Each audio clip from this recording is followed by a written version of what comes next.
The Dorado 25. With an overall length of 25 feet, a beam of 8 feet 2 inches, and max horsepower rating of 400.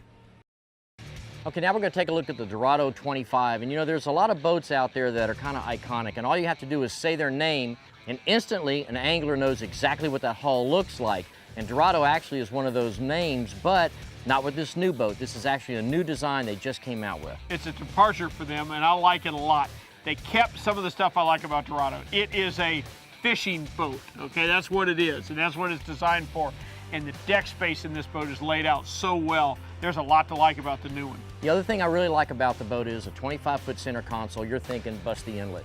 But, you know, let's say you're over on the West Coast and you want to go way into the Everglades, or you want to go deep into Florida Bay, or in Pensacola and you want to get way out in the bay.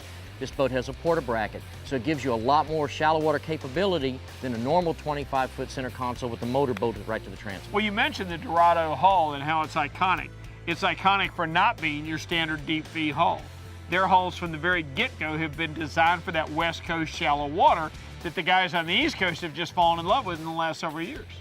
Well, if you're looking for a center console that you want to take offshore, but you really don't want to lose a lot of that inshore capability, this boat, the way it's set up, might be a really good compromise. If the target is getting the right casting deck, bingo, this is it, okay? You're down in the boat, but you're up high enough, cast net's no problem, cast into a cobia is no problem. But let me take you a step further. Here's what they did with the below deck storage. This one's fixed, this one you take out, okay? You lift out this whole storage. That means whatever kind of trip you're gonna fish tomorrow, you can set it up in this box, just drop it in the boat, you're ready to go. Well, they've carried their coaming bolster all the way around up here in the bow. So if you are up here, let's say you're gonna pull the anchor, you're gonna cast to a cobia, you've got something to lean against. I mean, there's, from standing out here with the boat moving, or if you can lock your leg against the side, man, what a difference. It just feels so much more secure to be able to lean against something a lot more solid, and you can concentrate on fishing and not have to worry about your stability. All right, you know how I look at a boat. I always look past the fit and finish. I want to see how this boat is put together and how it's rigged. And when you look at access like this to systems, but when you look at the quality of the wiring, I love this. All of these boats are custom built, so you can really have this laid out however you want. But when you have this type of wiring, just looking at that tells me if that's the quality of the job they do in the wiring, that's the same quality they have in the rest of the boat. Let me show you another great console idea, my boy. Come around here. Two things happen to your electronics, my boy. Sun and Boogeyman, okay? What they did, not only did they recess them, but they've got a plate that goes here, lock it down, nobody's getting to them, they're out of the sunlight. It doesn't mess up your screen. I really like it. It's got everything you need. I love the idea of the electronics, just like you said. All your controls are here. It actually fits the boat a lot better. My first impression of it was that the console could have been a little bit fancier, but now that I look at it, it's perfect. You can have your fancy. This is a fishing boat, okay? Get past what it looks like. When you're fishing, it's all about function. It's not about gorgeous anymore. The beauty of this boat, and to me she's gorgeous, the beauty of it is in its simplicity. All right, as we move further aft, look at this cockpit. It is huge.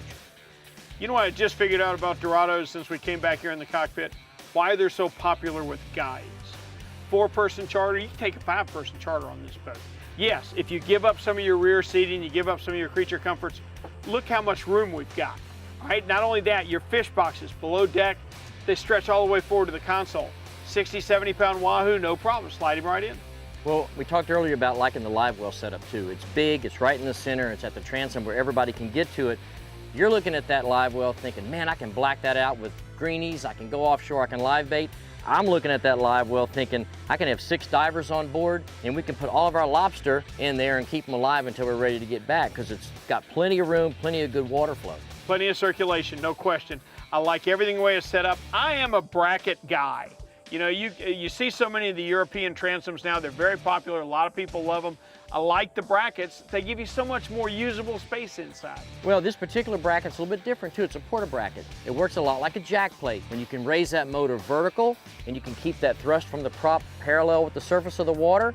You can get the boat a lot shallower and it's a lot more efficient. Well, if you want to give up a little bit of the bow seating, a little bit of the stern seating, a little bit of the family features, but you want a boat that you can combine offshore and inshore, they've done a great job with this Dorado 25. It is a boat that can bust the inlet or be very, very comfortable in the backcountry.